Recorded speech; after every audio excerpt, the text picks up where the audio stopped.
তৃণমূলের সঙ্গে বিজেপির কোনো তফাৎ থাকে না।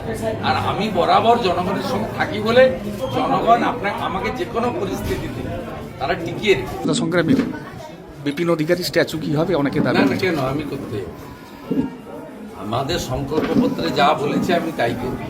স্বাধীনতা সংগ্রামীদের সম্মান মর্যাদা আমি এখানে এমপি হওয়ার পর থেকে শুরু হয়েছে আপনি জানেন।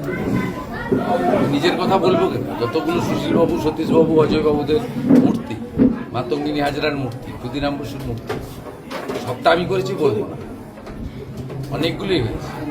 ডক্টর শ্যামাপ্রসাদ মুখার্জি স্বামী প্রণবানন্দের আদর্শকে জাগ্রত করা যায়। তারা বাঙালি হিন্দুদের হোমল্যান্ড দিয়ে গেছিলেন, আর যত হাতছাড়া হয়ে যাচ্ছিল জনগণ সঠিক সময় বদলে দিয়েছেন। দায়িত্ব বিরাট, কাজ করতে হবে। অশান্তির দিকে পা যাতে কেউ না রাখে আপনি নিজেরা আইন হাতে তুলবে কেন? তাহলে তো তৃণমূলের বিজেপি সমান হয়ে গেল।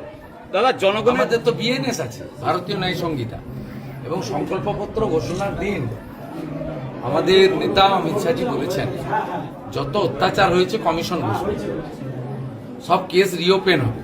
আমরা আইনি পথে গুন্ডাদের, ধর্ষকদের, চোরেদের ব্যবস্থা নেব। তার জন্য বিএনএস সরকার। দাদা জনগণের রায়কে মেনে নিতে পারছেন না, জনগণের রায়কে তিনি মেনে নিতে পারছেন না। সব বলবো না, ওনার সম্পর্কে আমার কথা বলার মতো আর কোনো বাক্য শব্দ নাই, আমি প্রয়োজনও মনে করি।